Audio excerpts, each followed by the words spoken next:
She's a worldwide lecturer, traveler, author, known worldwide. She's available for lectures, supermarket openings all over the country. We're happy to have Barbara with us again this year. She's got a lot to share, and I know that's the reason some of you, or a lot of you, are here. Welcome, Barbara Marciniak, tonight, please.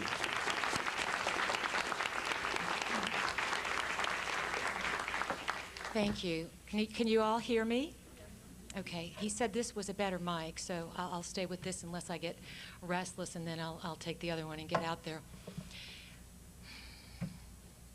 Title of my lecture tonight is Nothing is Exactly as It Appears to Be. And that comes straight from the Pleiadians. And a few things I want to share with you as the night unfolds. I made a few notes today about the subject that I wanted to cover, and just listening to people and talking today, I got a few ideas about what's really important for us to know about the world in which we live. And so the things that I wrote down were astrology, purpose, mind control, fear, and lizards. Astrology, purpose, mind control, fear, and lizards. All right? Lizards. And so this is what I'm going to talk about tonight. Excuse me. I was born in upstate New York. I come from a very, what I call flannel collar family. They're not metaphysical. I was raised Catholic. Come from a very old-fashioned, traditional Polish family. And I was born knowing, thank you, Dean, I was born knowing from the time I was very young that nothing was exactly as it appeared to be. And I saw through everything. And I played the game. I led my life. My older brother had Down syndrome. He was mentally retarded. So when I was a young girl, everywhere I went, I had my brother with me. I was my brother's guardian, my brother's keeper. And people looked at us, they laughed at us, and so I had to, at a real young age, learn how to live with this difference. And because I felt different, although I just looked like everybody else, but I felt different, so I always felt like my brother was like announcing this too big outside of myself. And that was probably, I think, the way my spirit and soul set it up for me from a very young age to be okay being noticed for being different. When I was young, the thing that I saw that was missing from everything I learned was purpose. You just did it because they said to. Because if it was the Catholic Church, if it was the Polish tradition, it was all because we were supposed to do it because that's the way you always did it, or because some authority said this is the way it was. My brother was ill. He had all kinds of problems physically, and I watched when doctors came over and things like this, you know, and I didn't like it. So I decided when I was a very young girl that I wasn't going to be sick. And so consequently, as a result of that decision at a very young age, I will be 50 this year, and I have never had health insurance. Because I made a decision that it didn't look like it was fun, and I didn't want to do that. Now, I didn't know when I was young the results of how this would come down in my life. But as I share my story with you and share some ideas with you about maybe where we are in this moment today, if you would reflect on your own life while I'm talking to you. Is somebody sending like some strong beeping signals in here? Okay, thank you, thank you. A little psychic disturbance. So think about, when I talk about my life, think about yours, okay? Think about what was hard for you, where you were embarrassed, maybe where you made a decision, and you had no idea that 50 years later, or 40 years later, or 30 years later, that decision would mold you. And so these are the things that I reflect on in my life, all right? I put myself through college, and then after I graduated from college, I decided that there was no job in the world that I could think of having because everything seemed so purposeless. So I saved my money, and I went to Europe with a backpack on my back, and on the way over, I promised myself I would forget everything that I learned in college because I really didn't need it. That it was about development and not memorizing and becoming a robot for a system that was going to give me 2 weeks off a year. All right? So I waitressed.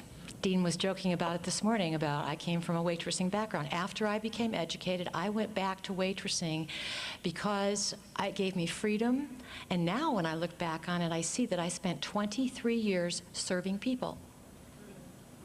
Learning how to handle multiple tasks at once and providing people what they needed and making my living on them deciding whether I provided that service or not. And I promised my family, they couldn't believe I was doing this, I promised them when I was 40 I would quit waitressing. I said, don't worry, I'm 40. When I'm 40, I'll quit, you know. And so I got closer to 40, and I said, okay, I was still doing real estate, and that wasn't satisfying because everyone was dishonest.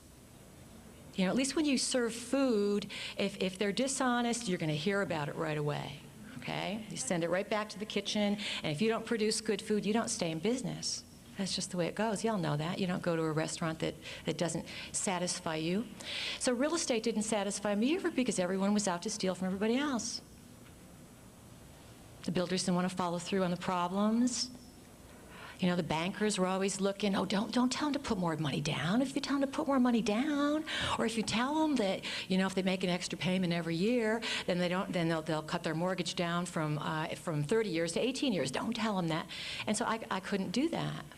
So around this time, I was around 39 years old, and I prayed. That's what I did. I prayed. And I don't pray to God or Mary or Jesus or Joseph or any of the people who are official. I was raised Catholic, and it didn't make sense to me. It completely did not make sense. And I do not relate to a guy, man, anybody, woman being in charge. And so when I pray to spirit and everything that is alive, because I learned that what we are touches everything that's out there if we just dare to be. So I prayed that my life would have some meaning because it was pretty boring, and what was the purpose? What was the purpose of being here? So within a very short period of time, a whole bunch of synchronicities happened, and I was led to begin a journey to Egypt and Greece. And at the end of this trip, after visiting Delphi, very next day I started channeling. And my sister Karen, who's not here tonight, and often she comes to these things, she knew for years that I was going to channel. She said, you're going to be a channel, you're going to be like Jane Roberts. Well, I had met Jane Roberts, and I loved her material, but I did not want to be like Jane Roberts. Because Jane Roberts, after she began channeling Seth in the 60s, she resisted the energy, and I don't think she really understood the electrical force that came through her. And I met her a few years before she died. She was about 53 years old. She looked 80 or 90. She weighed about 75 pounds, and she was quite twisted with rheumatoid arthritis. And this was a woman just a few years older than me. So I had met her, and so I knew that there was some kind of spiritual force that was there to give us information. But I saw the hazards of this, definitely, in her. So I take this trip to Egypt and Greece in 1988, and at the end of the trip, I get this message. I'm in the bar. In the bar of the El Presidente Hotel in Athens, Greece, and this message it's like a message impulse. It's not like, do this, but it's sort of this message impulse that says, go to your room and practice channeling. And it's not really the kind of the message that I would respond to because I've never really liked to be told what to do because I feel that our whole culture is oriented towards telling us what to do. My dad was a Marine. He fought in the Pacific.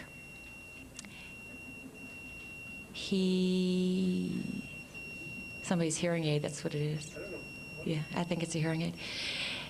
And so in the war, my dad went over, he's told me these stories, you know, as much as he would tell me, that he went over again and again in these battleships filled with men, and he would come back, and there would just be a few of them coming back. So he fought in all the major campaigns in the Pacific. He was very tough because he had all the training of a Marine. And he was very strict, and he was not about to put up with my nonsense. And my nonsense was, I was not about to be a good Polish girl and do what a traditional girl does. I did everything the opposite. So my dad was always my opponent at a young age, and I've always said, I stood up to my dad, and I found who I was against my dad's training. So there's no one I'm ever going to meet that will be harder for me to deal with than a little girl dealing with a big Marine dad. And because my dad fought in the war, over the years I've learned a few things about trance, about channeling, about mind control, about our minds in general. And after I started channeling, I had to integrate this whole process. It's like, who are these beings? Are they really real? Is this really happening to me? To this day, I will share honestly with you, I don't know who the Pleiadians are, and I'm real uncomfortable when I meet people who tell me who they are. And they start saying to me, oh, I'm a commander on the ship, and you know, this and this, and you know, I don't mean to offend anyone. However, people have laid stuff on me over the years that just didn't compute. I was like, where are you getting this from? I'm not getting anything like this. My guys are saying, develop yourself spiritually. You create your own reality. Your thoughts create what's out there in front of you. Deal with it.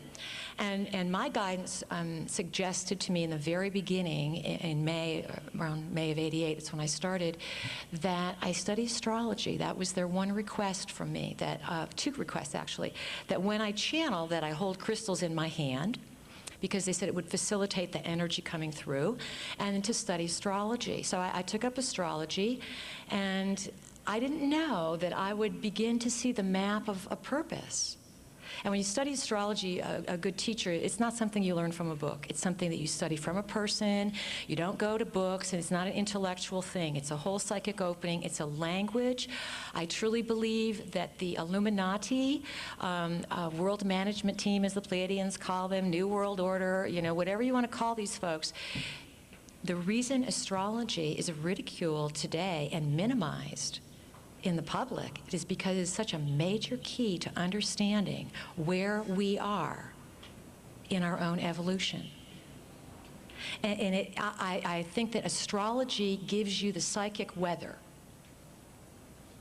And I'll talk about that a little bit so that you can understand, perhaps as a collective, the psychic weather that we are in now, and what's going to happen to us, and what nothing is exactly as it appears to be, what that really means in relationship to all of us. So I studied astrology. I began to find purpose. So here's one of my answers, you know, purpose. I'm getting to purpose finally. And the Pleiadians are coming through me. I don't really know who they are and what they are, and they're directing me. And I gave them permission early on to use my body and to use my voice. However, they were not going to tell me what to do. And that was the bottom line. No one is going to tell me what to do. And that's from being a young child. I came in with that. No one's going to tell me what to do. And maybe this is, you know, what keeps me, or what led me to understand mind control. The exact opposite of this is when we want someone to tell us what to do. We beg someone to save us, to fix us, to hook up our DNA, to clear our chakras, to build the next frequency device, you know, to take us and make us better. And I think all the work that's being done is wonderful. And my sister is alive today because of seeking out fixes outside of herself. She was diagnosed with a brain tumor this last year. And so it's not a criticism that I'm sharing with you, but what I want to point out is that we create difficulties so that we can get to know ourselves. And the way we get to know ourselves is through our emotional body, the part of ourself that most of us are terrified of knowing. Because for literally all of this century, our educational system has been designed to split our brain. And we, in foolishness, keep going after more material to keep splitting the brain. Another hearing aid going off here. It's all right. A lot of times when I channel, helicopters fly over. It's just one of those things. Frequencies happen. It's all right. Where was I? Educational, splitting the brain. And so what we've been trained to do so slowly and so subtly is to split our brain, to work from one side. The side that goes to school and that says, please tell me what to think. Please tell me what to believe. Tell me what to be, and I'll sign up for it. And I will do my very best to regurgitate all of this information that I have no idea what it means back to you. Then you can give me an A, and I can have letters after my name. And then this is how we've wiped ourselves off from our intelligence completely as a culture. So that now we think that we have to be fixed outside of ourselves. So the channeling, what it really did for me was it started to activate the whole brain. I had to go into this whole right brain thing. And I used to say when I first started channeling, who in their right mind is even going to believe what I'm doing? Well, yeah, it's all the people with the right brain that do understand what I'm doing. It's exactly who understands me. And back to my dad, the interesting thing that he plays in this whole part is well, where does this come from? Where does a girl develop these metaphysical, spiritual, higher cosmic abilities from a flannel collar family, Polish family that really can't? My mother always said, I don't know what happened. We can never figure out, I could walk, talk, and toilet train before I was a year old. They couldn't figure out where did she come from. Well, when you study astrology, you begin to see there's a map. There's a purpose. And you can take the low road, the middle road, or the high road. And I guess because I was frustrated my whole life, I always had to take the high road. I was looking for purpose. My dad, in fighting in the war, he saw tremendous, tremendous trauma. He's 84 years old. He's right now just finished half of a Neptune opposition, and he's in his Uranus return. And everything I do, like everything all of you does, affects him. Because what we do in our biological being affects our bloodline, backward, forward, every direction. Our bloodline evolves with us. And I know my mom and dad hang around because they keep in some way evolving with me to get whatever it is they can get out of this lifetime. The Pleiadians, so my dad, in killing people, as Marines did in the Pacific, and probably maybe some of you did that. What happened is that in order to survive this, he developed dissociative abilities. This is what happens when someone is traumatized. We split off and we form other aspects of ourselves in order to deal with the trauma. I first had this happen to me, and it's the only time I really understood it in that way. I was in a car wreck about 7 or 8 years ago, and I don't call it an accident. I never refer to it as an accident. I call it a wreck. It was a wreck, and I didn't wear a seatbelt. I never wore a seatbelt. And as soon as the wreck happened, I reached over and buckled up the seatbelt so that when the police came, they weren't going to give me a ticket. And that's just like my presence of mind. And the car smashed in the front and the back. And I realized that after days of many days later and weeks later, I was in shock and that I left my body. And that was the only model I've ever had to understand it. But when I channel, I also dissociate or move aside to go somewhere so that then I can make room to have something else come in. So I'm studying all this stuff, figuring myself out and looking to see in the astrological transits, gee, there it is, and it's happening. Wow, this is pretty amazing. It's all there.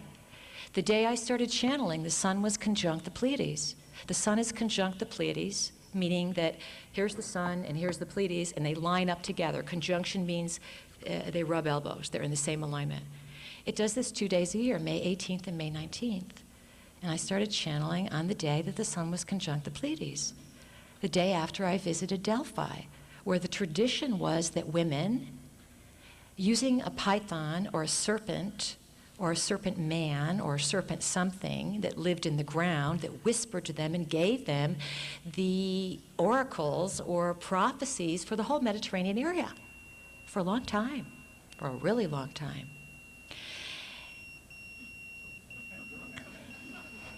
It's okay. And so what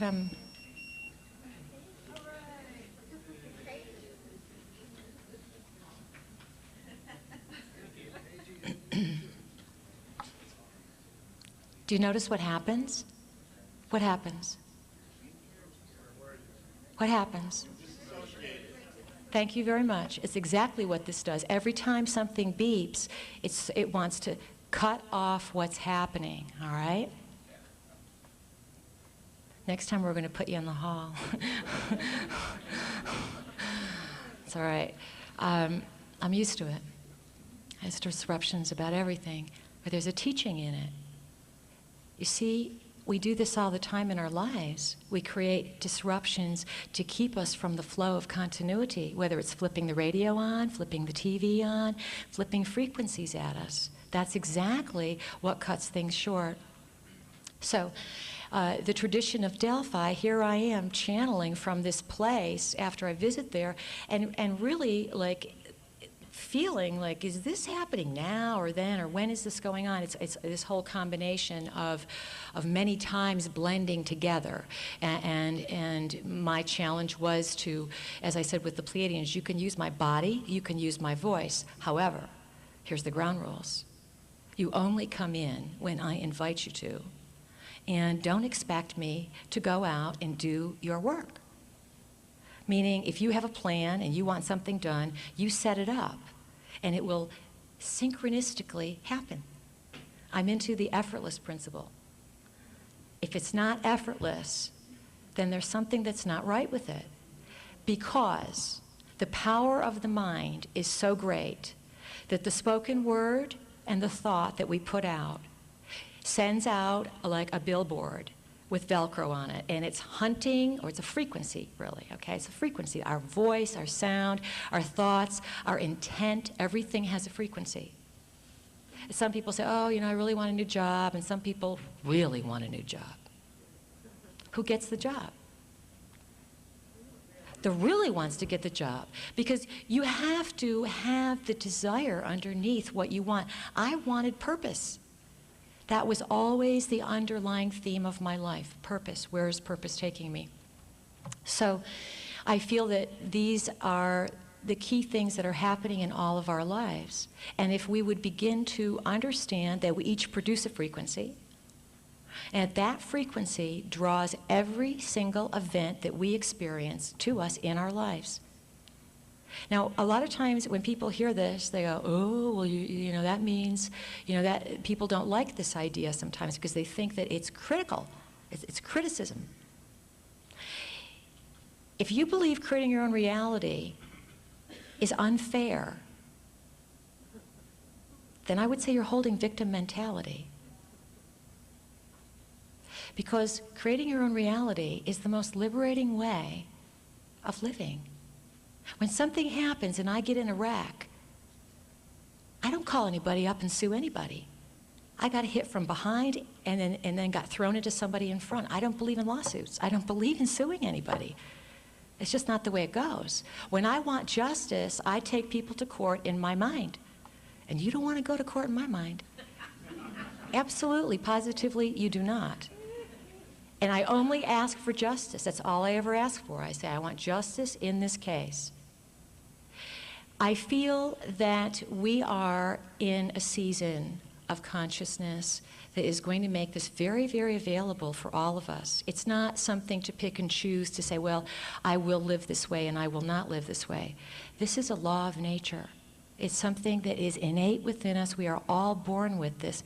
We create the reality that we meet according to the energy, the feelings that we have. And we have been steered, particularly men, in this century, not to use our emotional body. Women are penalized for their emotional states, particularly when they're in their menstrual cycle, which is influenced by the moon, which is an artificial satellite, and which is creating a breeding program on this planet where women feel they have no control over the birthing process. And they feel powerless, as if they can't help but get pregnant, which is a myth. Most of the things that we have been taught these things because for thousands of years there have been secret brotherhoods that want to control the people. Now, who are these secret brotherhoods or sisterhoods? I certainly don't want to lay the blame on men, ever, because we're people. And to just back up a minute, the way men have been ripped off tremendously is that men have been penalized from the time they were very young, in general, to be ashamed of feeling, as if having emotion was a weakness. And I'm telling every single one of you men in here, please, please let that one go. Because your feelings are the wealth of this planet. And I've watched my dad really express his feelings to me about what war really is. And he said to me, Barbara, war is hell. Don't these young kids know that? I said, Dad, not unless people like you will tell them. Not unless people like you will begin to say, you know, it's not fun to see your buddy lose his brains right next to you. What happens is you can't handle it and you freak out and you dissociate. So now, check this out. We have all the World War II veterans who have fought in the war and World War I. Track your family lineage here, and all the wars before that. Whenever somebody's been in war, they dissociate. Now, I didn't understand dissociation. I didn't understand trance. About a year and a half ago, a little more, I came across some material, and it was at a Global, and it was Kathy O'Brien and Mark Phillips talking about transformation of America. And then and I read this book, and the reason the book came to me and I met them was because I have been a figure in the New Age for quite a few years, and I couldn't figure the New Age out. There were too many people that couldn't get the car out of the garage. And these people were my colleagues. And they were teaching and charging exorbitant fees for workshops and spiritual upliftment and fix you and save you and you do this and I'm going to do this to you. And it's like, but their lives are screwed up. And then they would tell me, oh, I'm suing this person or I'm hating this person. And I would see, like, well, don't they understand they create their own reality? And so, like, can't they get? No, they couldn't get it. And I couldn't figure out, why is the New Age so messed up? Why am I such an oddball in this? Why am I the only one talking in the UFO field about spirituality, for example? I couldn't figure out what was going on. At one point, I even developed a very deep love relationship with someone who I absolutely could not, in my wildest dreams, figure out what his problem was. A major, major famous person. So I prayed. I said, what the heck is all this? What is going on here? As once I got integrated with the Pleiadians and took my show on the road and I'm out there, it's like, what's with all the other people? And so I prayed, and Kathy and Mark's book came along. I read their book in the middle of some very interesting circumstances where I was being set up, and I knew I was being set up on a what I call Hollywood sting. And I knew it was set up, and I went anyways because I just wanted to, I was advised to go just to see what was happening. And I was reading the book, and suddenly the whole New Age fell into place for me. A whole thing. And I then said, I came to the conclusion that this was the problem with this person, and that a lot of people in the New Age had the things that Mark and Kathy were talking about, which is based on purposeful ritual trauma, where people dissociate and form compartmentalized forms of themselves. And Bryce Taylor, who is sitting in the front row here, will be speaking to you about this tomorrow or the next day. What day are you speaking? Saturday.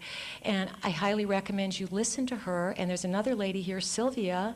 Where's Sylvia Gillot? Sylvia's back there. Sylvia put on a fabulous mind control conference in October.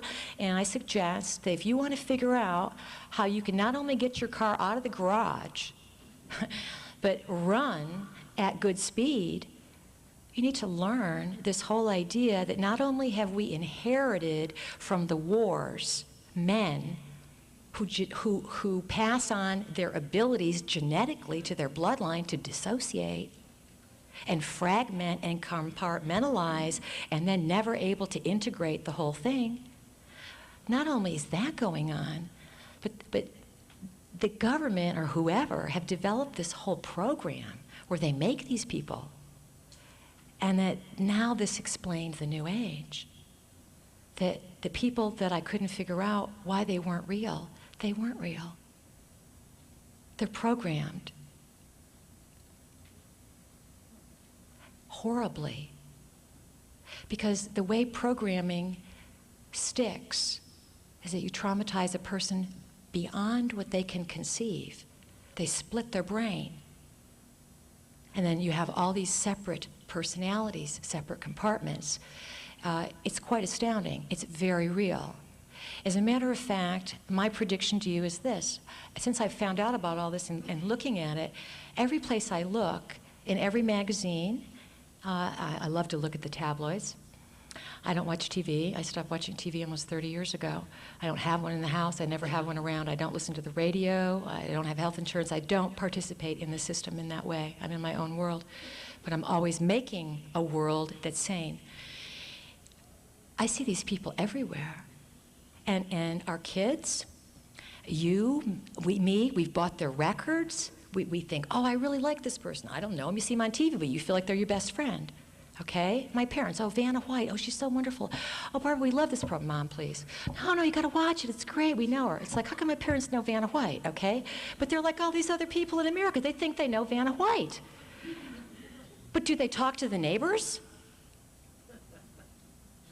No, but they love Vanna White.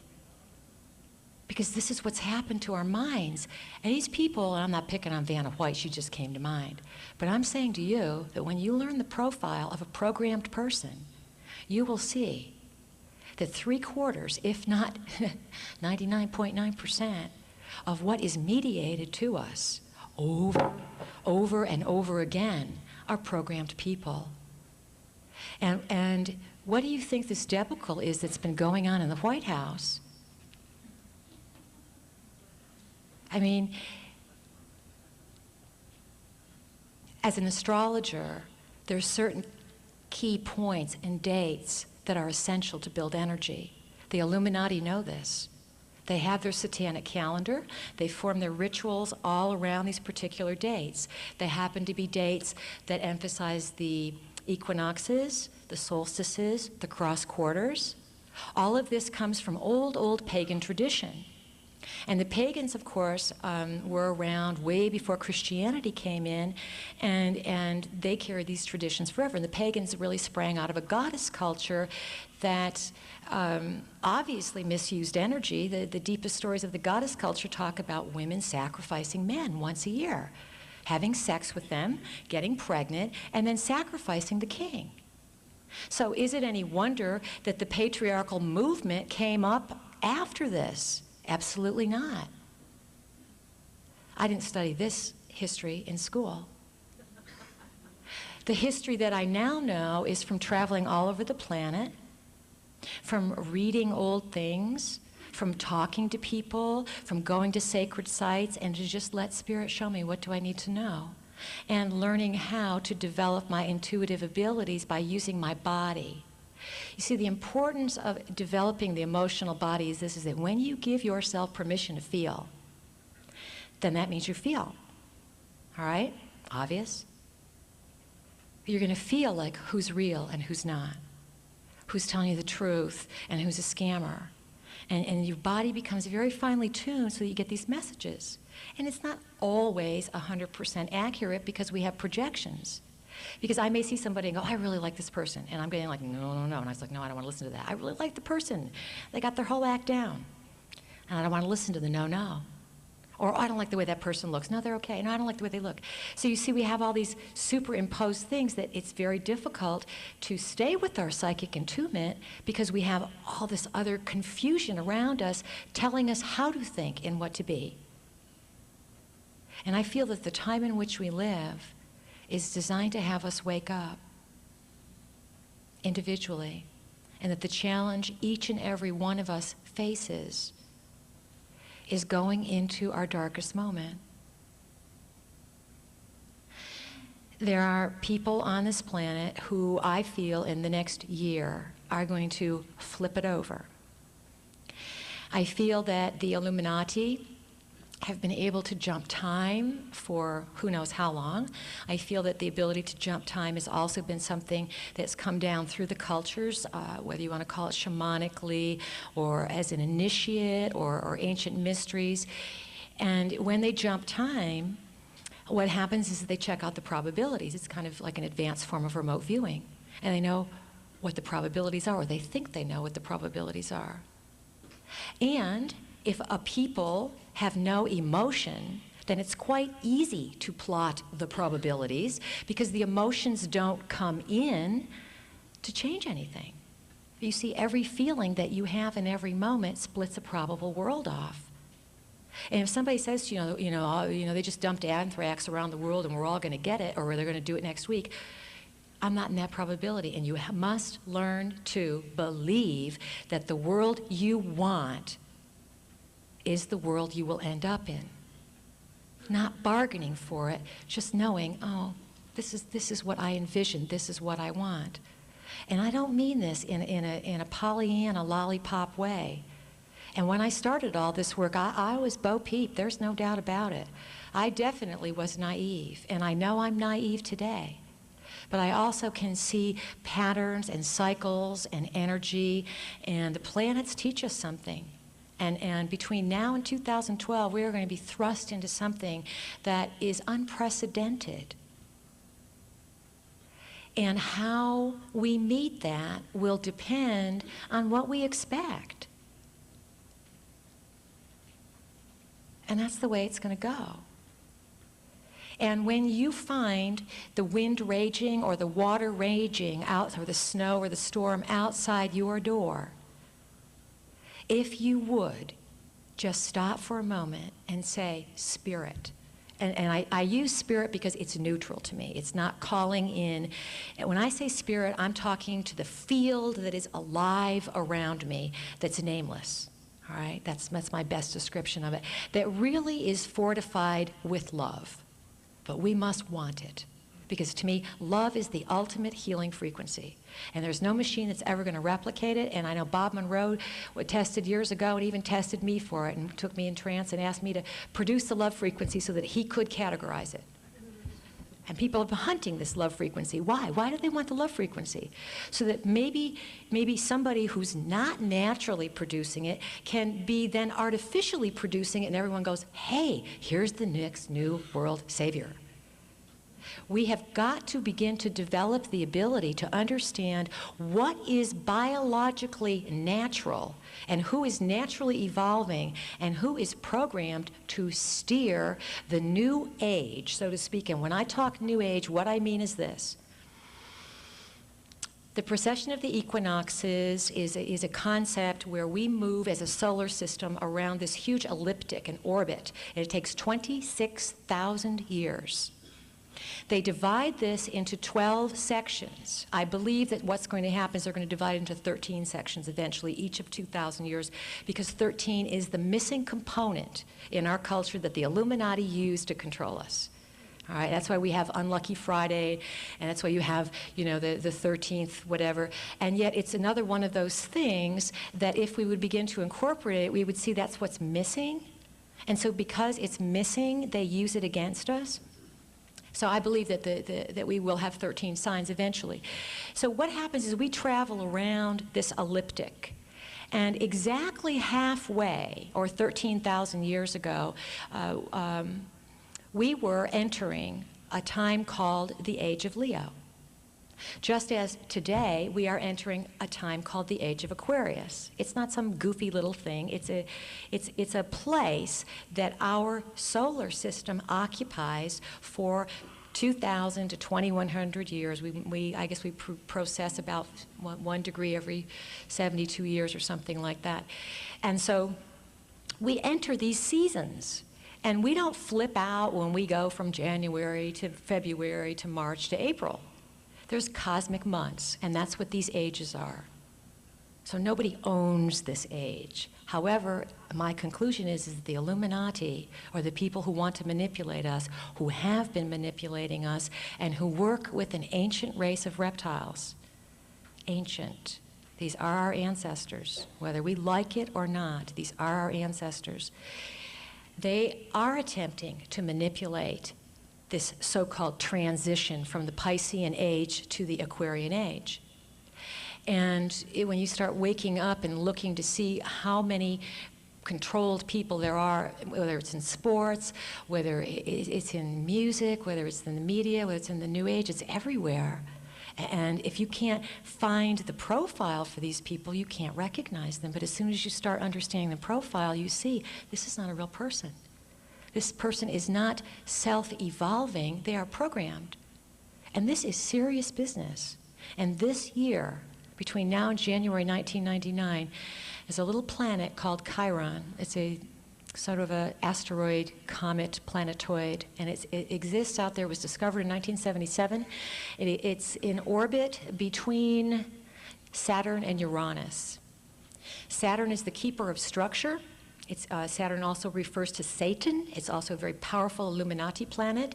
And then beyond Saturn is Uranus. Uranus is the electrifying force, the Kundalini energy that raises in all of us very naturally around 39 years old. All right? Saturn affects everyone about 28 or 29 years old. When you are at that age, you have to grow up. And think about it in your life. What did you do between 28, 29 years old? It was like life's lessons. Saturn took 28, 29 years to come back around to say, grow up. And then you get it again in the late 50s, and again if you keep living. Uranus moves halfway around the chart from where you were born, in around 40. Uranus activates what's called the Kundalini. It's a natural process. And all of a sudden, people go through midlife crisis, but what's really happening is the energy at the base of the spine suddenly starts moving up, and we have to change your life. And it's a crisis because it's a crisis. Because you cannot keep going on as you've been. Transform it. At 50, the age I'm at, I will be 50 in July, you come to Chiron return. Chiron return is a little planet there, it's sitting there between Uranus and Saturn, and it holds traditionally the keys to higher consciousness. And it is the wounded healer. It is the one who will go into the wounds and make the wounds the keys to heal human consciousness. Happens to everybody, all of us. Now, if we're not aware of this, and you have these spiritual things happening to you, you all know today that there's more people on Prozac than ever before. But you also know, I'm sure, that the drug companies are owned mostly by Illuminati investors. So when you start downloading drugs into you, what this is really doing, it's squelching the rising of energy in this. And just to make sure that this energy doesn't rise and we get creative, the world is filled now with some people's estimates of up to 7-8 million mind control programmed people. That's a lot of people. And they're not like shopping in the grocery store. They're on all the movies, all the TVs, they're writing all the books. They are giving you the new age. Because the Illuminati know very, very well that what's going on this planet today is unprecedented. They've been working with extraterrestrials. Their ancient bloodline is a reptilian. That's been one of the biggest secrets throughout biblical history. There's a fabulous book that a friend of mine wrote, Rene Boulay, R.A. Boulay. He lives in Clearwater. It's called Flying Serpents and Dragons, A History of Mankind's Reptilian Past. And I was channeling this reptilian information around 1990, and I put the brakes on the Pleiades and said, whoa, this is like a little too far out. People were flipping out when they found out there's reptiles everywhere, intelligent reptiles running us. And over the years, in all the cultures, all the planets, all the sacred, all the places I've been, or continents, all the sacred sites I've gone to, all indigenous people, everybody's got these like, yeah, oh yeah, our most sacred teaching is that the serpent, the reptile, the lizard, the Quetzalcoatl. In Poland, where my ancestors come from, someone took me to the oldest thing they had in Poland from after, they sacked Warsaw. Because in Poland, when they were along the front there, it was the meeting of East and West, and so a lot of information was dropped there. Just like Turkey, a lot of information was dropped. And so wherever they drop information, of course, the Illuminati has to control it, and they control the bloodlines, they usually create suppression, this kind of thing. And so someone took me to this little tiny place in Warsaw, and they said, this is one of our most ancient, revered artifacts. And you know what it was? It was a woman, like on this tapestry, and that she was a serpent all at the bottom. And they said, this is Warsaw's patron. She protects us. But then now today it's evolved to the mermaid. Now, what I see happening is this. All the UFO stuff that's going on, they're real. There's no doubt about it. And it's many, many layers. And you're going to attract to yourself the energy of the UFOs or others or spirits or whatever based on what you need to learn and based on your fear or lack of fear. Because it is fear. Fear is the way that we're controlled. All right? That's the way we're controlled. Think about it. When men were growing up, if you showed your emotion, then you were like ridiculed. And the whole fear thing was involved. Who wanted to be ridiculed? So you just shut the belly of the body off, and then suddenly, control. All through fear. It's all fear-based. I believe that no matter how many inventions we make, no matter how many discoveries are made on a technological level, it's just never going to do it. I may be wrong, but I feel, and this is what the Pleiadians have taught me, that our biological being is so superior to anything that we can ever make outside of ourselves, that our test today is to truly value our physical body and to begin to produce the frequency that we want, which then creates the probability of the world that we want. And that does not mean everybody's going to end up there. And I think we're going to see in the next 15 years literal splitting off of worlds. And if you find yourself in the world where it's all war and come crashing down, then we'll know what we did. It's so subtle. It breaks off like skin. We shift into another probability and we don't even realize it. So astrology was hidden from people because it can help us understand why we're here. Our names, our birth dates, everything holds meaning. Why it works, I don't know. Who the Pleiadians are, I don't really know. And that's my honest truth. But it works.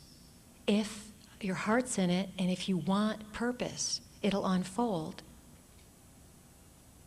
And I feel that the confusion that's happening today is twofold. Of course, it's meant to demoralize people.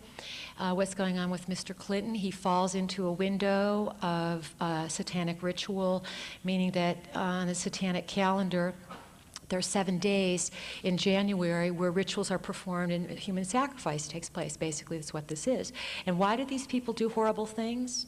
Why do they rape and kill and have cannibalism and do the most horrible of horrible things to their own kids, and they keep creating this, and then these people are out there teaching us the new age, and they're our role models. Why are they doing this? Because they know that there's so much power in us that we will create a world where these people will no longer be in control, and they have been in control for hundreds of thousands of years. Because the reptilian race goes way, way back. Noah had on his body what's called the badge of shame. And his son saw him naked, and he freaked out. That's not the way they said it in the Bible, but that's the story. And this is from Mr. Boulet's book. And Melchizedek also, who was Noah's nephew, he also had the badge, and with him they called it the badge of the priesthood. And what they're explaining is that when the reptiles came to our planet, at some point they began to make these human slaves to produce the mundane tasks, and they mated with us. And so what happened is then they became these what's called abominations, and all this stuff was taken out of the Bible, and it was all rearranged and totally changed. And so then the patriarchs who ruled us through the biblical times, they in actuality were part of the reptilian bloodline. And the badge of shame that Noah had and the badge of the priesthood that Melchizedek had was really born with the reptilian skin on their body and reptilian characteristics. And these people were either taken away from the planet by the gods, because the gods or reptiles were afraid that the humans were going to kill these people, because there was tremendous strife between the reptiles controlling the humans and the humans wanting their own autonomy. This is what the story of the Garden of Eden is about, with the serpent coming to Eve. Nothing is exactly as it appears to be. We have been told a story of stuff that's like a fairy tale. And then on top of it all, the biggest fairy tale maker in our lifetimes is Disney. And implicated in the mind control information, there is no organization doing a more complete job that I know of than Disney in mind controlling the planet. Now, you're not going to stop these people by picketing. There's no point. One of the things the Pleiadians taught me is this. If you didn't know about all this dark stuff to control us, then what would light our fire? I've met very few people in my lifetime who said to me, "Oh, Barbara, I'm just like you. I came in only to find purpose." I was like alone, totally. I didn't know anybody else that was looking for a purpose. They all wanted a job or a husband or a house. Nobody wanted to know the purpose of living, because we were told there wasn't one. Whether it was through the Cartesian model or whether it was through Darwin. We were told everything's an accident.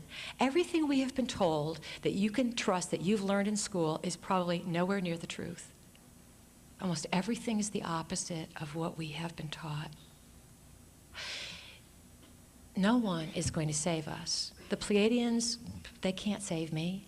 They can't do anything for me. They're my mentors. They're my friends. Yes.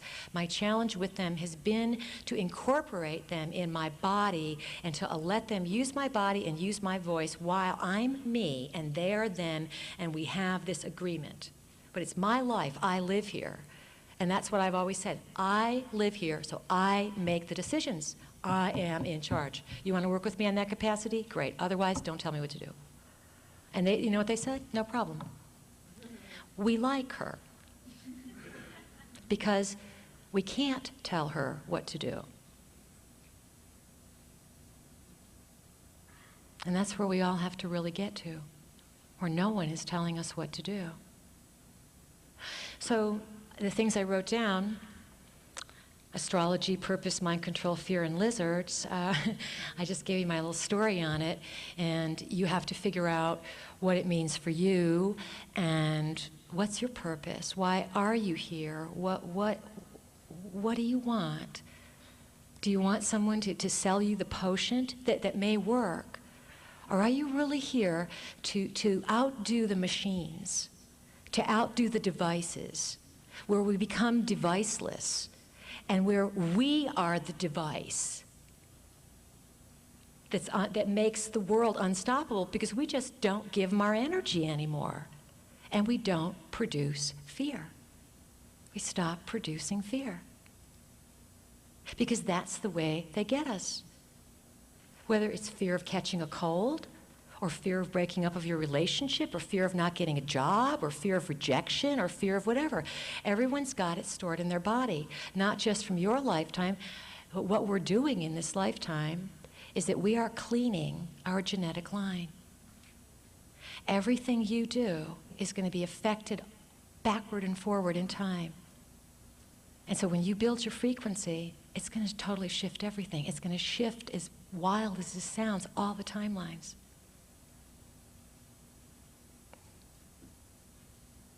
I hope you're excited about that.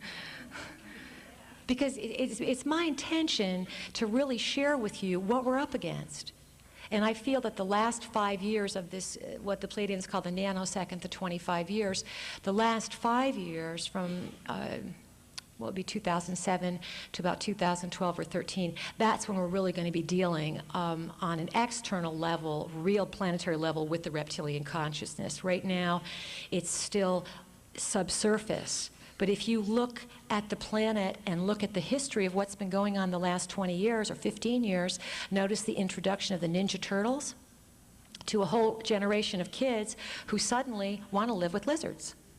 All right? This is programming that comes in way, way, way in advance, because these people sit around, as Bryce was sharing with me, you know, the Kissingers and the Rockefellers and the Clintons, and I mean, he's not a planner, he's a puppet.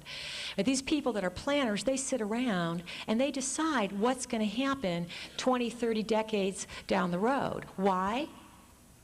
Are they like us? In one way, they are. But these people have never forgotten the mysteries. And this is one of the things the Pleiadians say. They say the family of light, which we all like to think we are, you know, working with light. We're the family of light. We're bringing the information. The Pleiadians say the family of light forgot, and the family of dark remembered. They remembered the mysteries. They remembered the power of their ancestors. They remembered the sacred geometry. They understood the Earth's grid. They understood and knew that they created their own reality. But they, too, are run by the lizards. If they weren't, they wouldn't abuse their own kind. And it seems that no matter what level of the leadership we're talking about, they appear all to be programmed and controlled. And most of this is done through sex. Why sex? Because out of all of the frequencies that we have at our disposal, that seems to be one of the frequencies that someone can stimulate in us that they then can use to direct and steer in any way they want. Your sexual energy is some of the most powerful energy you will ever experience. And so all these programs that are out now about the fear of our genitals and the fear of sex and the fear of our body and the fear of everything, it stopped this whole natural process based on love and expression. And now sex is modeled as, it's not modeled about meaningful relationships. We don't have like Ozzie and Harriet anymore. We don't have like people modeling positive, loving relationships that are integrating sex. And now Bill Clinton, this is how this works. Okay, all of a sudden we have Bill Clinton set up exactly on a satanic seven-day period, and all of a sudden at midnight, it breaks the papers. He gets the word on the 20th or 21st, the day starts, 7-day ritual.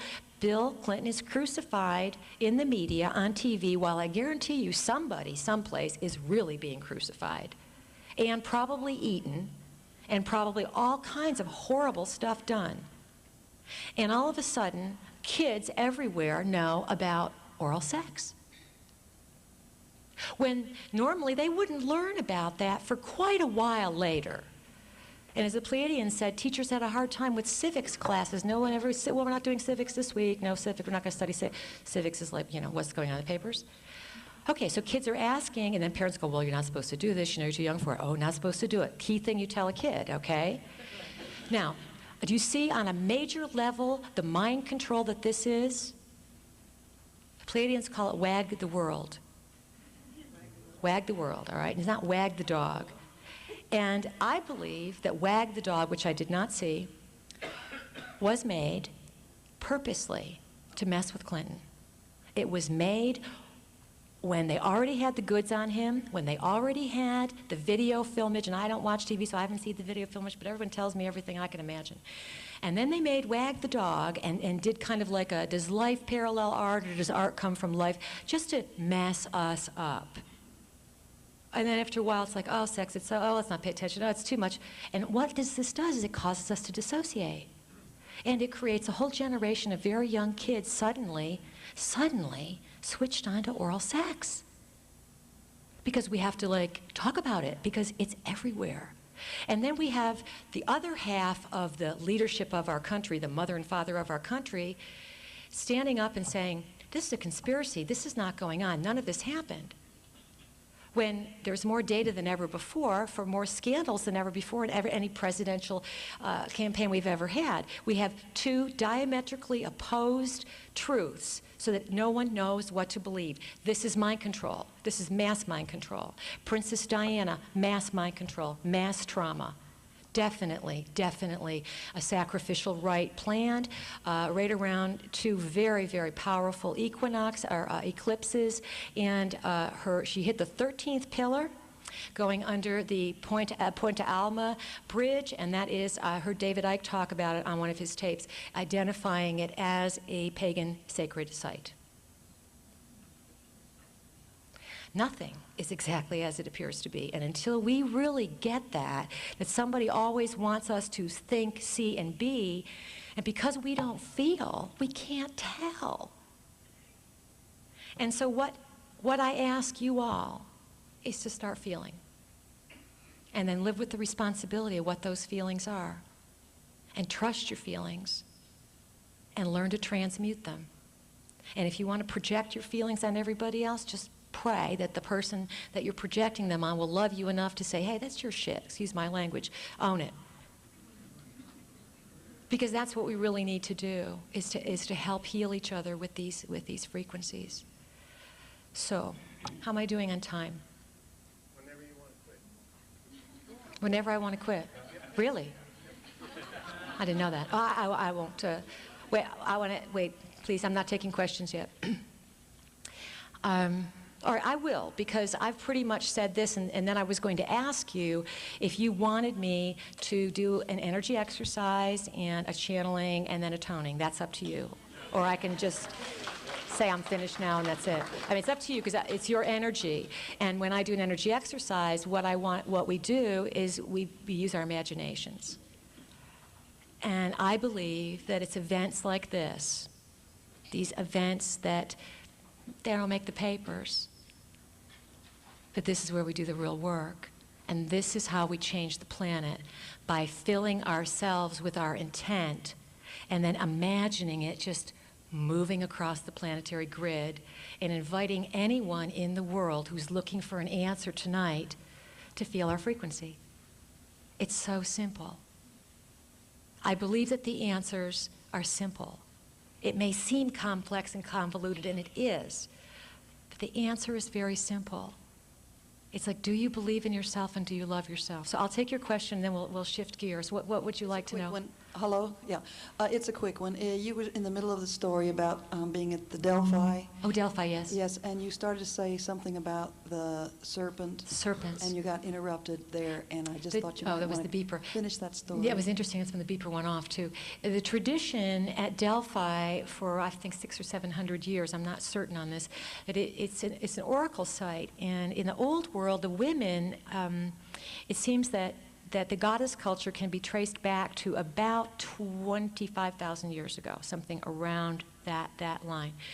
And then in the later era, and traditionally, like the patriarchal movement where men kind of came to power, came in about 4,000 or 5,000 years ago. And I see it as the swinging of the pendulum because, as I said, at the end of the goddess culture, the women were sacrificing men. Again, you've got the same Illuminati program, only the women were doing it. What's the sacrifice? They sacrificed to get, to fertilize the land, to appease the gods. This is always why sacrifices are taking place. And when you have a sacrifice, you're creating a blood ritual, you're attracting that energy that's going to feed off of that. So the women at Delphi, they sat in a chair. It's interesting. They sat, I've seen pictures and seen stories of this. They sat in this huge chair, and there was a pit underneath them. And they sort of went into an altered trance-like state, and other people were around them, and there was a serpent underneath the chair. And supposedly that these women would speak to the serpent. It was called a python. And they would speak to the serpent, and the serpent would then give them the message, or the so-called oracle. And the oracles at Delphi, who were all women, they always spoke in riddles. That was one of their prime characteristics. They didn't come right out. And if you listen to the Pleiadians, they do a lot of riddles too. So that's the tradition that comes out of there. Supposedly, Apollo is the one who came in, male god, and so we've got to stop this, and it eventually stopped, but it was also the end of the one of the last things of the goddess culture. There was traditions that speak of when the Bible was being put together in 325 A.D.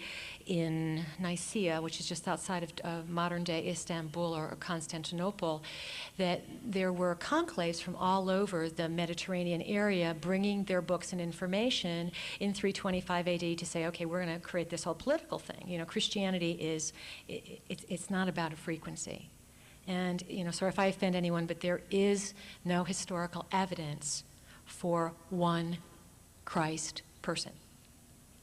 The historical information, everything that comes down through the time is showing that there were political accords and meetings that decided on these things to bring people together, to incorporate paganism, to make the Christian holidays at the pagan holidays, to make the people manageable. So I believe personally that from working all over the planet and just looking at these local traditions and people talking to me and just seeing what comes up, I believe that when the reptiles came from space, or wherever they came from, through the dimensions, they live underground, they're here now underground, we have a tremendous number of underground cities and tunnels and things of this nature, it's the women on the planet who had sex with the reptiles. And therefore, throughout time, it was the woman who cavorted with the devil. And so I believe that what was going on in Delphi is that these reptilian men or reptilian beings, it wasn't a snake. I don't think it was a snake. I think we're talking about reptilian beings who still live underground, who were in what would be called, you know, compatible relationship, nonviolent relationship, because I want to be real clear here. There's a whole positive model of dragon reptilian energy within our planetary history, but it comes from the eastern side of our culture, not the western. The western world, it makes the reptiles the devil, and the eastern world makes them good luck and value, and you have these dragon traditions that go, and the serpent traditions that go everywhere. So I feel what was going on in Delphi, it was the same thing that was going on in the witch burnings from about 1000 or onward, or the persecutions, is that these women still had contact with these reptilian beings, and the patriarchy did not like it. The men did not like their women cavorting with reptiles. It's like, wait a minute, you're ours. We don't want you going out there and doing it with the reptiles. It's sexual. It has to do with a lot of sexual energy, which is then procreative, which is then creating what we call the blue bloods today. The Illuminati line is a reptilian line. One of the things I found fascinating to tie this reptilian thing together in Kathy O'Brien's book, she said, and when I was being perpetrated by George Bush, and he was like going to have sex with me, and he was going to violate me and all this stuff, he used some technology, and he turned into a lizard in front of me. And I went, oh no, I don't think there is any technology involved. I think at the highest level of people that are running this show on Earth, I don't think we're talking about real people anymore. I think we're talking about people who have been able to, through using solstices, equinoxes, incantations, blood rituals, rape, incest, cannibalism, horrible stuff, that they have called in these frequency beings and that they are theirs. They're like family genies. They're in their bloodline. And these people are multidimensional, and they can shape shift and be a George Bush one minute, and I'm just using him as an example, no offense, George, and a lizard the next. And this is not holographic technology. I believe that this is what's really going on. And they're preparing us for this acceptance. And I have no problem with lizards. I inherited about 15 of them when I bought a house a few years ago, and they're wonderful. They just came with the property. But I do have a problem with somebody lying to me and telling me what to do. That's where the problem comes in. Sir. Yes, with respect to your mention of May 18th and 19th as the Earth being in alignment. Right, the sun on the Pleiades. If one wanted to be more in contact with the Pleiades or with the Pleiadians at that time, can you make any recommendation or focus as to how to go about it? I feel if you want contact, you can have it. But what I find is that most people don't listen. You see, once they get contact, they think it's going to be something different than it is. And a lot of times it's this whole like psychic intuition that you just have where you just start knowing stuff. So I always tell people, whatever you want, you make an intention. And I, years ago, stopped saying the word trying. And you be, you know, it's a rare occasion for me to say I'm trying to do. Because the structure of language, the way we state ourselves into being, it starts creating what we want. So if you want contact with Pleiadians or whatever you want contact with, I would simply just, in my own private moment or whatever I was doing, I'd say, Spirit, or field around me that's alive, it is my intention to create, and then you state what you want. And that works for anything and everything that you want. However, you better qualify really carefully what you want. Well, what happens is that because we're so naive and because we don't feel and because we've been trained to worship Christ and all these things and all these names and all this stuff, which is just, it's part of a political hierarchy to manage us. What happens is that we have all these lower level entity beings who someone's calling for this. Oh, I'll go play this part. I'll put this Halloween card. Hi, I'm here. You know, here it is. Jesus signed in. And so I was raised Catholic, so I feel like I goof a lot on Catholicism, but it works for everything. We're not sharp enough to know what we're really getting. And then on top of it all, then we want to feel so flattered and important because something's speaking through us or we've got an identity now. Mm-hmm. And it took me a long time to make peace with the Pleiadians and to know that to trust them. Thank you. You're welcome. Okay, ready? When I'm home, I have a gong that I play, and it's about 36 inches F sharp. And which I found really interesting. It's made by Peisty, which is a German company. It's like a Rolls Royce of gongs. It's just too big to carry around with me. And it's a Jupiter gong, so it's tuned to the orbital frequency of Jupiter. So that when I play this, what happens is you get the orbital frequency of Jupiter, which Jupiter represents higher knowledge. It represents the seek for the bigger picture. And right now, Jupiter in the sky is in the sign of Pisces. And so this year, it will be there till like a year from now. You're going to see the whole planet switch on to spirituality. You're going to see God's name everywhere. God, God, God, spirituality. That's the movement. Just like Chiron, I was talking about earlier, in Scorpio, holds the keys to higher consciousness through occult, black magic, mind control, sexual power, death, rebirth, rejuvenation. So with Chiron there, you can bet that the whole mind control issue is going to pop between now and January 1999. That's what Monica Lewinsky is. All this stuff is. So we are in these cycles, and these cycles are truly, truly going to change us. And I want you to understand that it's a global thing, and that just figure out what you want, set it out there, yes, and just keep.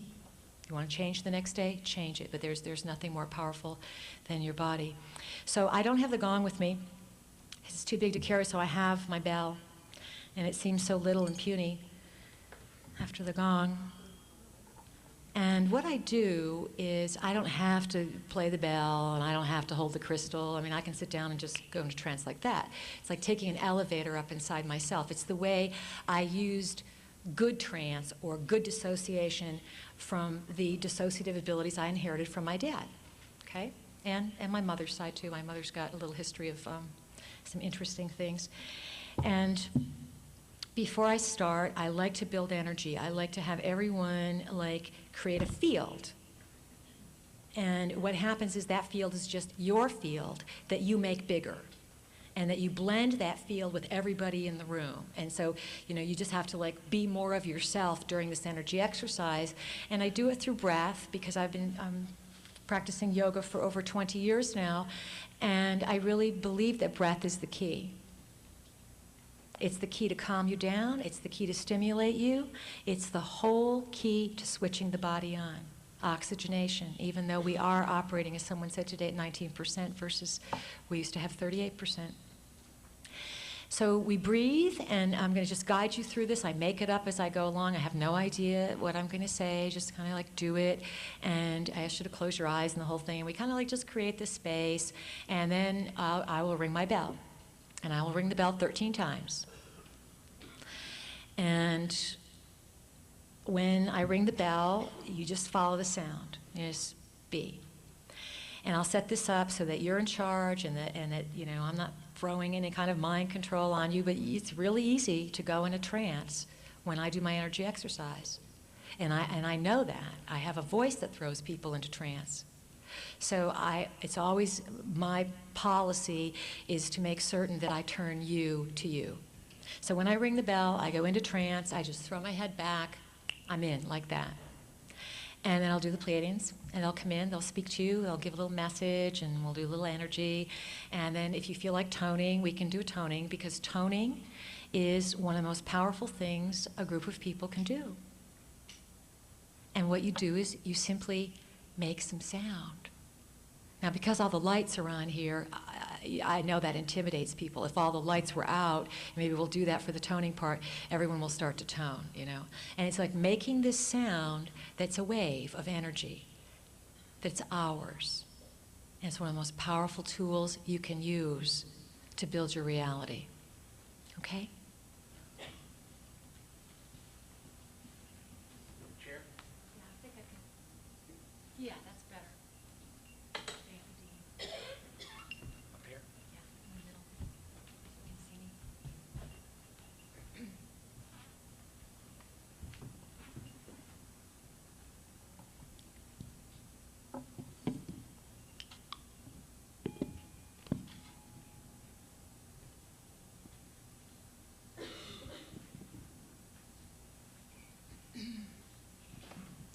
Okay, I would like you to, can y'all hear me? I would like you to wiggle. Wiggle your bottom. Why would you wiggle your bottom? Aside from sitting all this time and feeling a little cramped in, the reason you wiggle the bottom is because this is your pelvic girdle, the whole pelvic area, and this is where the Kundalini starts, the base of the spine. And so when you begin to wiggle the base of your spine, you begin to loosen up the energy that wants to run up the spine. If you want health and flexibility, I would suggest that you get down on the floor every day and do rocking. And what I do is I just, you know, I'm on the floor and I have my hands behind my knees and I rock. I've been doing this for over 20 years. And this begins to move the craniosacral fluid up and down the spine. It begins to create tremendous flexibility. You get a flexible body, you get a flexible mind. You wonder why you're sick all the time. It's because the body is rigid. You have to stretch the body. Very essential. Just, you don't have to take any lessons. Stretch, bend, rock. Rocking is one of the most powerful tools next to breathing that you can do to get the Kundalini moving. So I do this rocking to start with, just to loosen us up. Sometimes people get into it and they do the wave thing.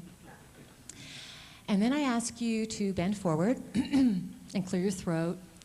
And bend forward and see if you can get your elbows down by your knees, okay? Yeah, get your elbows even on your shins. And then, or by your knees, I know somebody's moaning. And then press a little bit, just press a little bit. Yeah, you don't look up at me, just listen to me. But press, and you can feel the lower back. You can press a little bit and press with your elbows, and you can feel there's an adjustment in your lower back.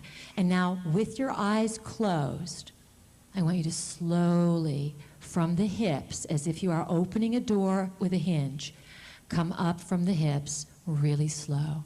Eyes are closed. Eyes are closed. And you come up to sit. Take a deep breath and let out a sigh. Big sigh, bigger than that. Deep breath, bigger sigh. All right, good. Now, imagine that you're being lifted from the top of your head, as if an energy is straightening your spine and adjusting you, lifting you from the top of your head. Just feel the straightening of your spine. Open your shoulders by lifting them up and then dropping them down, and then rotating them back very slowly so that you feel the front of your chest opening.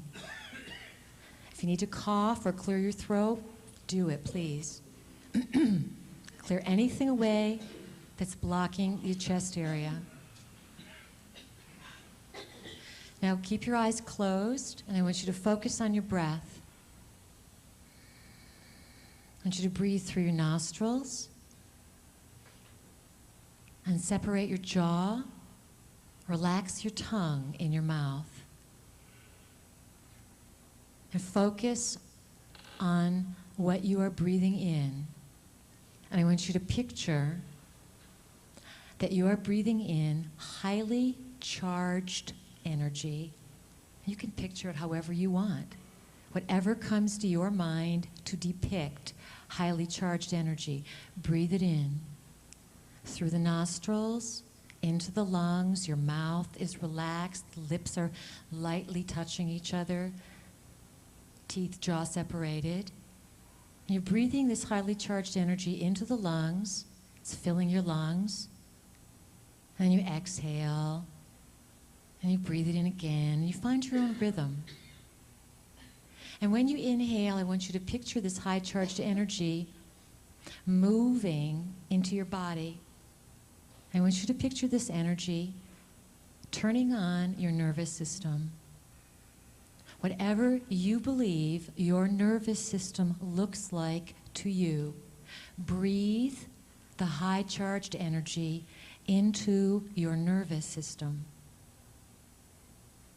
Some people like to imagine the nervous system like a highway of roads or a stream or river with tributaries. Whatever comes to mind, breathe into the nervous system. And I want you to feel this from the toes to the top of your head, that you're breathing high charged energy into your body, fortifying your nervous system so that information and energy will flow more effortlessly through your body. Relax your throat, open your throat, and breathe into the bottom of your lungs. Really get into the breathing. And breathe quietly so that no one hears you. The more you breathe, the deeper you can go into a state of peace and relaxation. And when you use your imagination in this state, it's very, very powerful. I ask for a blessing on what we're doing, that the forces of existence that operate with truth and love be with us and fortify us in the journey of knowing ourselves.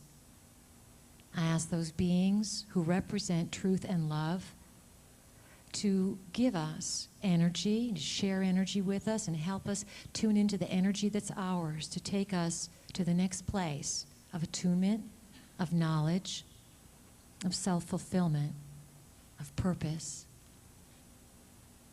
Ask for a blessing from the ancestors of all of our bloodlines, for any of those who are around, to assist us as humans in this time on our journey to understand. I ask the land here in Florida to feel what we're doing.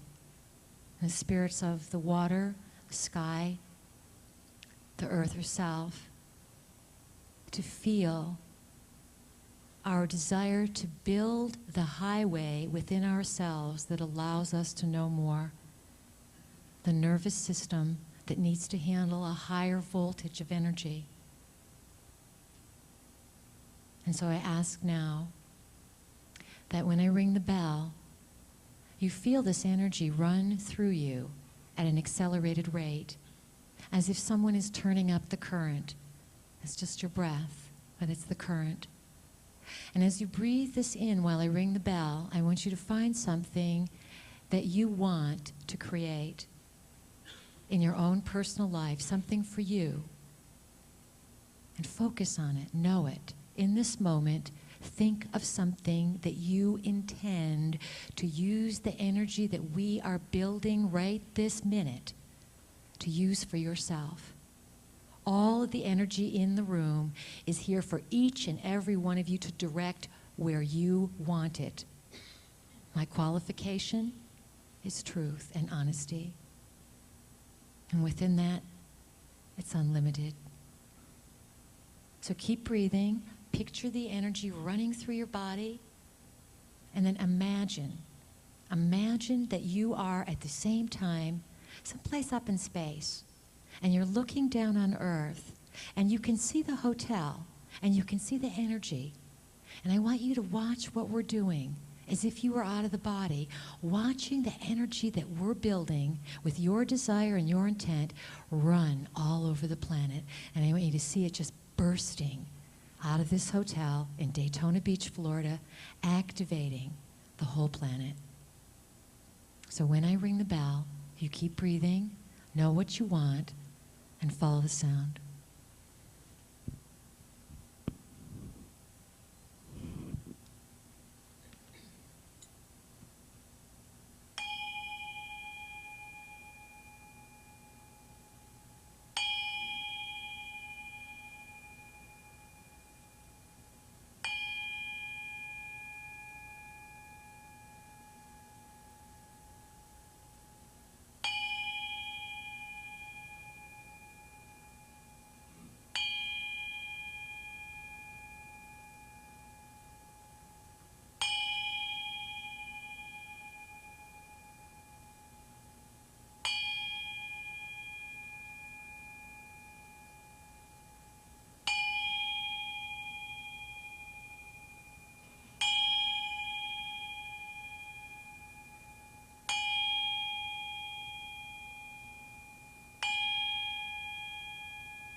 Good evening. We are here. It is our great pleasure to be in your reality once again. And it is our delight to come in and let you see who we are and for us to experience your vibration. Our vehicle's story is, let us say, based upon our encounter with her, and she would not have a story to tell if we had not entered her world. And so if you get to see us and experience our vibration, you perhaps will understand a little bit more of what she has been sharing with you, because this is what was important for her to integrate. It is interesting, someone is sending a frequency right now. Do you feel it, anyone? All right. These things occur now and again to attempt to shift things. However, your focus is quite interesting. One thing we want to share with you, the ringing of the bell is always simpatico or reflection or mirror of your energy. And so the resonance and the sound that you heard and the tonations was reverberating off of your own biological frequencies. perhaps if there was another time, we'd come together exactly the same again, but the bell would not ring the same, because you would be in a different moment, in a different mood. But your energy is finely tuned right now. And so let us share something with you. Our vehicle talked about the family of light and the family of dark. And this is a story, a metaphor that we use to have you have some grasp of what is going on. In actuality, everything is energy. It is all connected, and you are not separated. And there are no bad guys, no new world order, and no enemies or violations. But if you began to live with that idea, you would be called delusional. But in the bigger picture, your world is seen as an illusion, where you then are delusioned. And you are in a time of existence where in this lifetime you are destined to start off with one vista or one perception and think the world is one way or perceive the world as one way. And by the time you leave this world, you have a completely and totally different outlook on it. This is rare. There are very few points of time in existence where this sort of opportunity can occur. We refer to it as the fleeting moment. It's 25 years in your terms. From our terms, it is a fleeting moment or a nanosecond in the annals of existence. Now, you are locked in time, meaning that you have been trained because of ways of education, etc., that one moment follows another. And when a moment is finished, it is finished. But it is not so.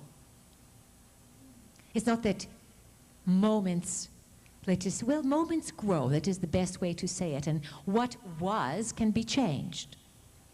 And what will be can be changed. And the component that changes this is your attitude. Attitude counts for everything.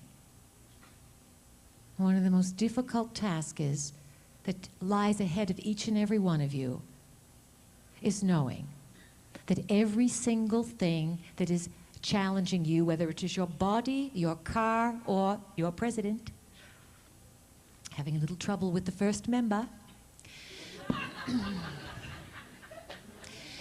no matter what it is that is challenging you, it is there to teach you about responsibility. It is there to teach you that you indeed are the creator and the center of what you are. And there is no punishment involved, but one of the grandest laws of existence is the law of cause and effect.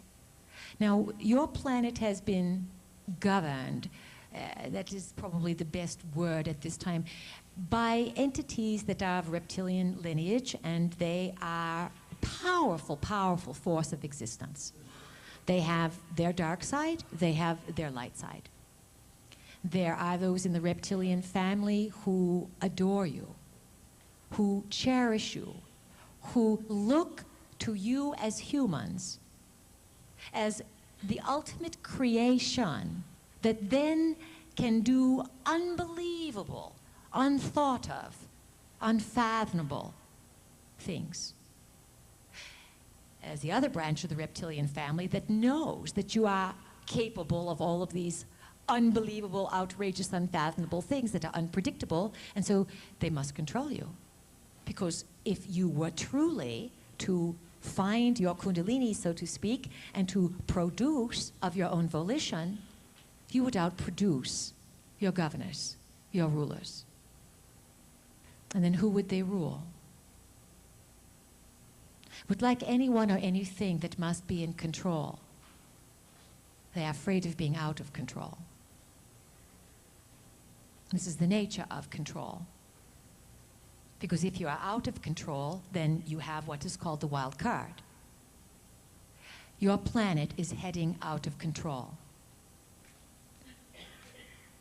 From the Illuminati's point of view, they are quite thrilled. let us create chaos, then we can confuse these people. They will have no idea what is going on. That is one plan. And even though the Illuminati of your planet are quite well connected with their interdimensional, ultra-dimensional beings who then require the Illuminatis to provide food for them, and the food that these ultra-interdimensional reptilian beings live off of, the batch that's been running your world, is your fear. And so the Illuminati, every once in a while, must create more fear in order to feed these beings. And their little rituals do not work anymore because they want more. So therefore, they have to have the whole world involved in their rituals. And now that the whole world is capable of all sharing the same electronic moment, it means that in your world today, it is possible to get X number of people, which is quite a high number, if you know what the X is, to all be in the same reality at once through electronics. And this was proved, let's just say, back in the 60s with the assassination of President Kennedy. Everyone is in on the event. Now, Princess Diana was taken to a whole new level.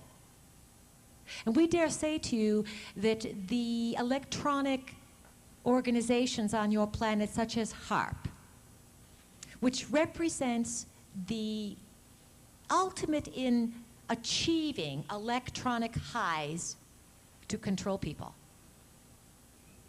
If only you would create things to liberate people.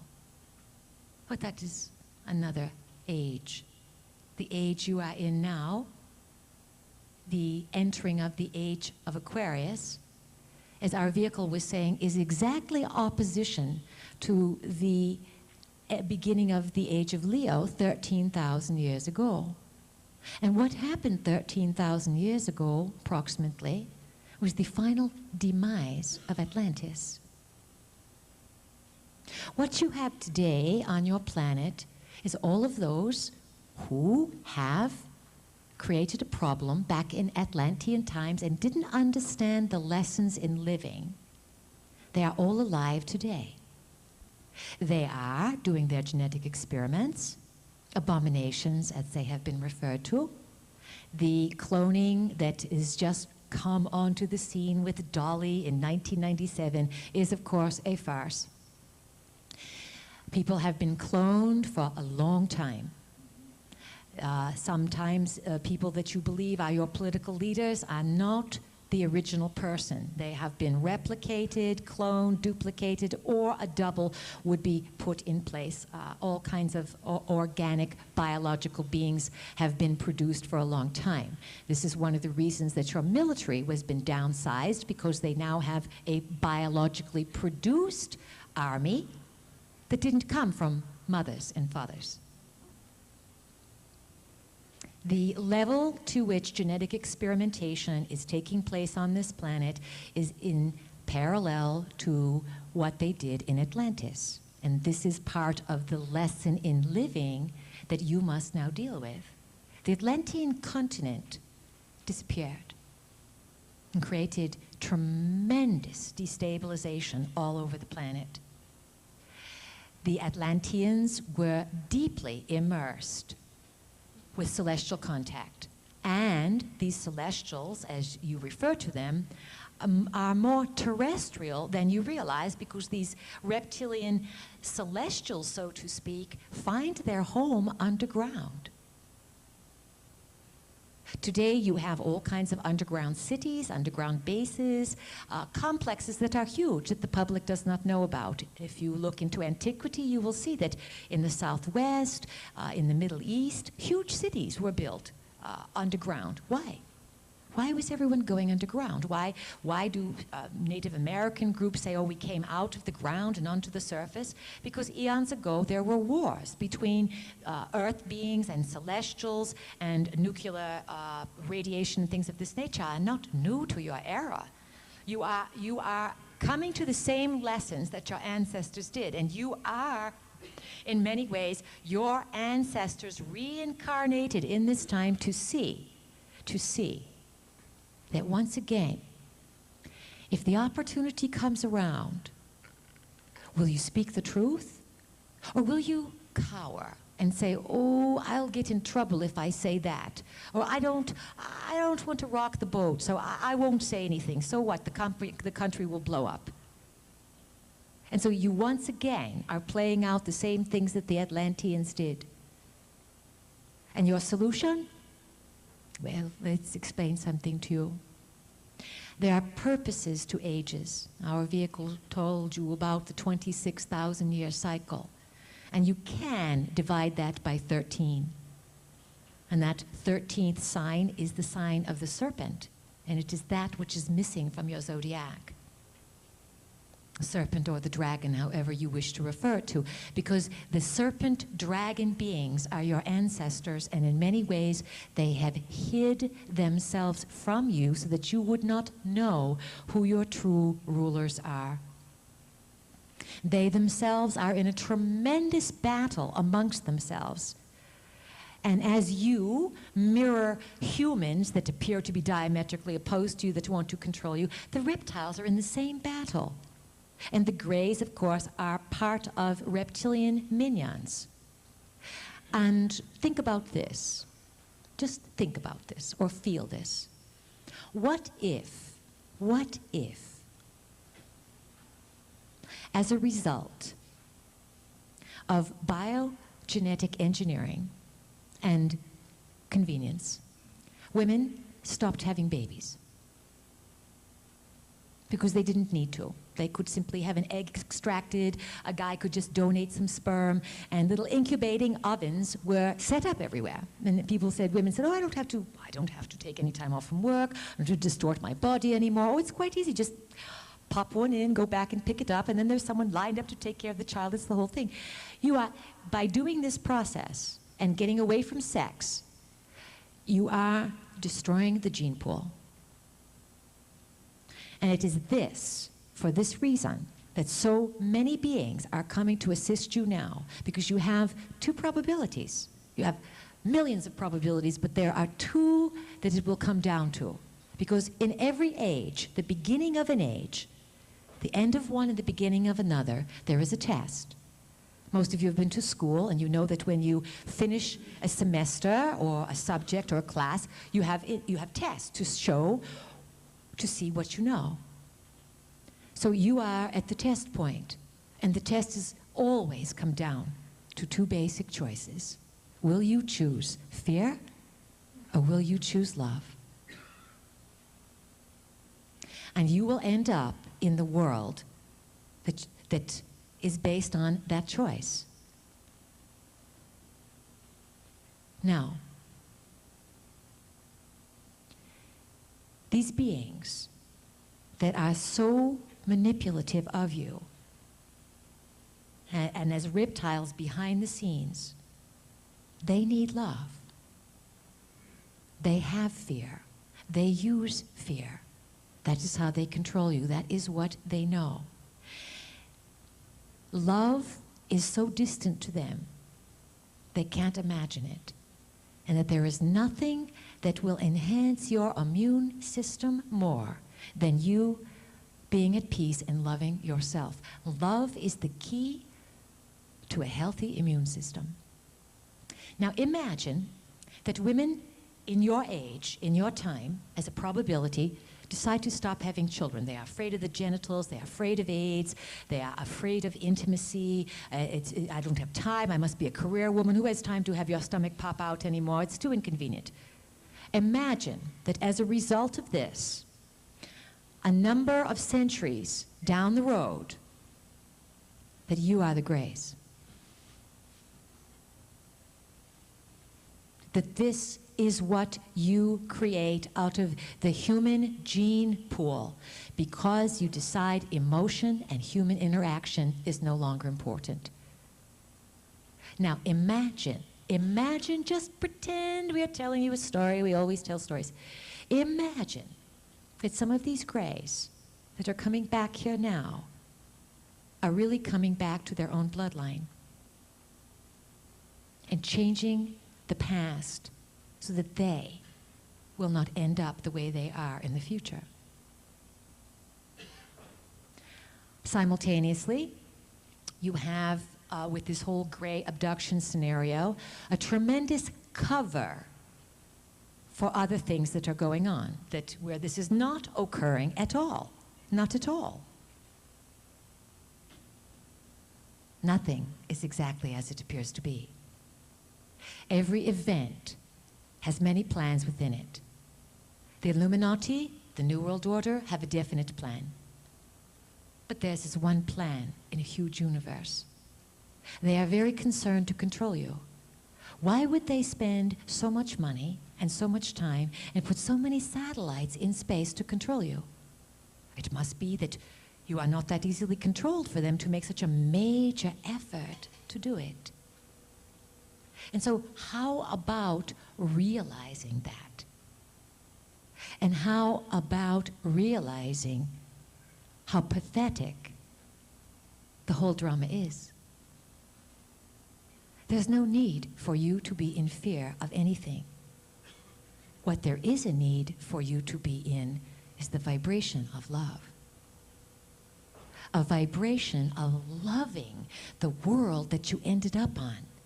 A vibration that says, I am here to make a difference, and I will produce love in my biological being. And that when I'm no longer on that planet and I can look back, I can say, yes, yes, see, look, the lines of time are still alive, and any moment in the past can be recalled and looked up because time never ends.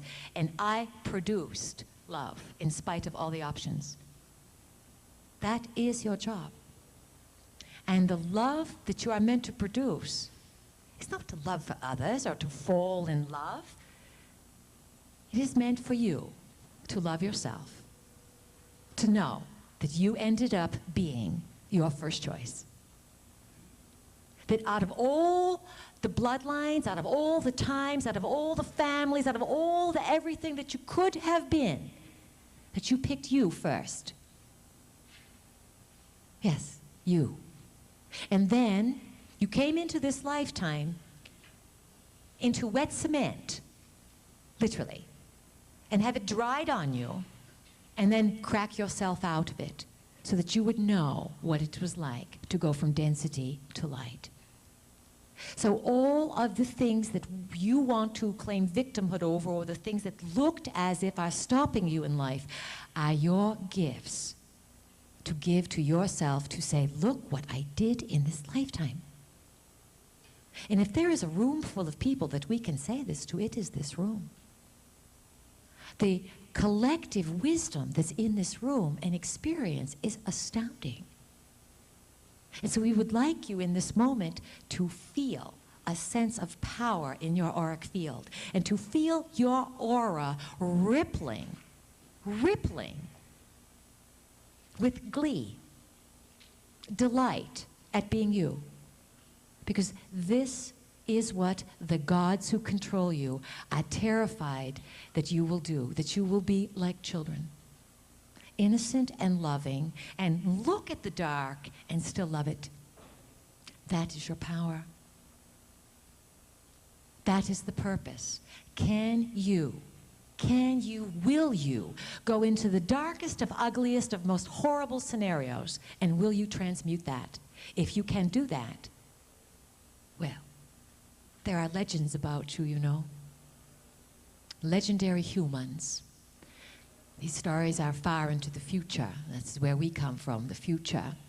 It is interesting, these stories that tell of great tales and achievements that you accomplish in late 20th century Earth, early 21st century. And as time is moving backwards and forwards and in and out, the stories are already written and the events are achieved.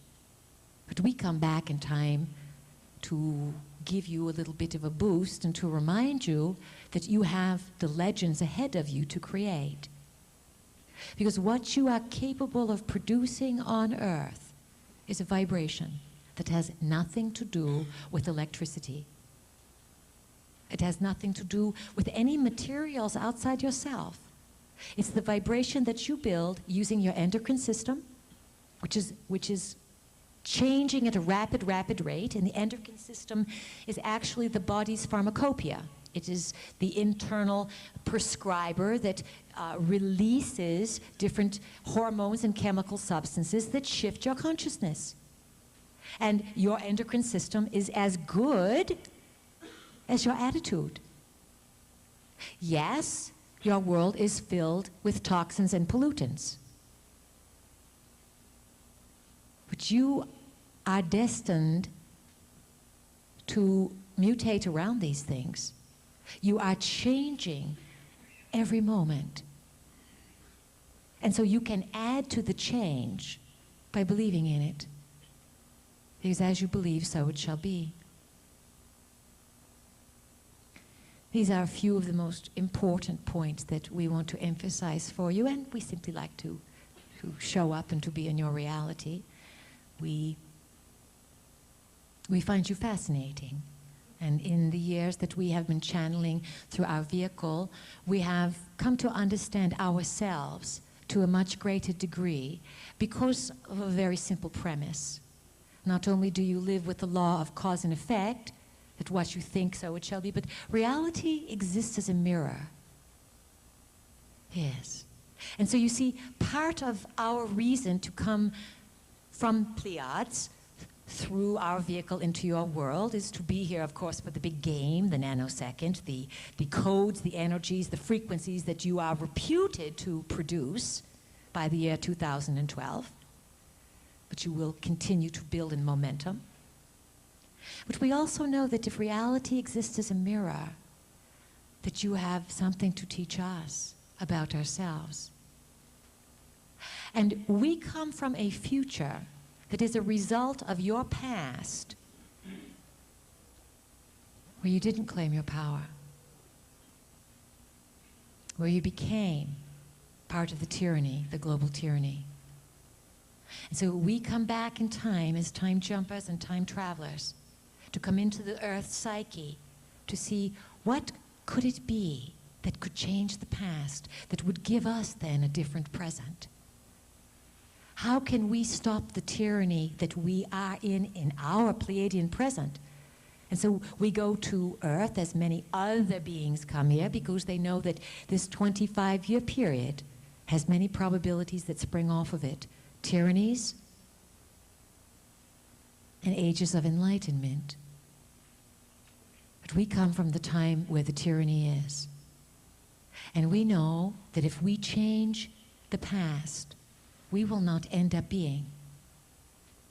And in changing our past, the potential that we run into is that we will eradicate ourselves.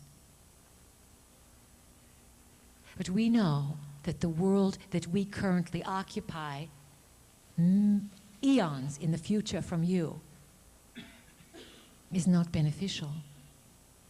A tyranny that is immense has taken over the spirit of intelligence. And so to stop that tyranny, we go to the place where the nanosecond occurs. And it is not easy to find a nanosecond, as you probably well know. Although maybe most of you don't go checking nanoseconds. But can you imagine one of your own nanoseconds that has already gone by having the same potential that 25 years does to us? No, you can't imagine it, but your computers have sliced the seconds down so that you begin to think, maybe there's something that happens in these times. And we say, yes, this is where the other dimensions are stored, and this is where the reptiles live, a nanosecond away, in the same space that you are in. But your perceptions, your brain, your senses, everything has been tuned to make you see the same thing again and again. And today you have electronic stimulation to fortify that you will keep on a program and not notice all of the other realities and things that are going on around you. So you are in the midst of a tremendous challenge of what you will believe, who is who and what is what and which way shall I go.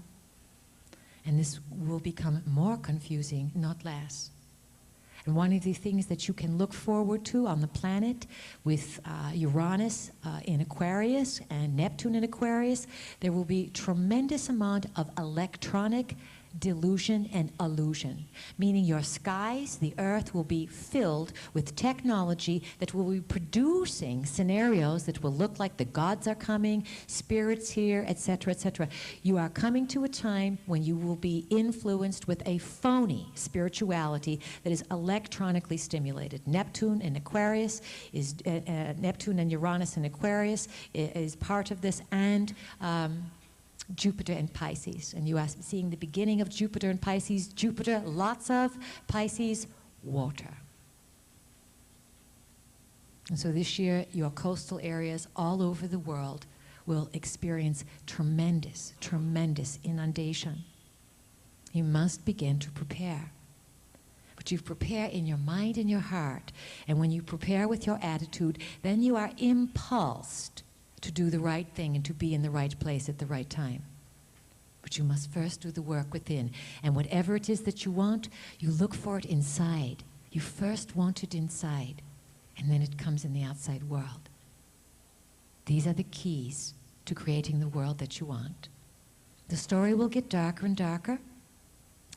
The scandal that's currently going on with the presidency will create a destabilization of your society, meaning that in the world today, the North American continent lives the highest style of life and the most greatest amount of denial. And so this is a way of breaking the middle class by destabilizing the political scenario that you are currently in. And things are going downhill from here on.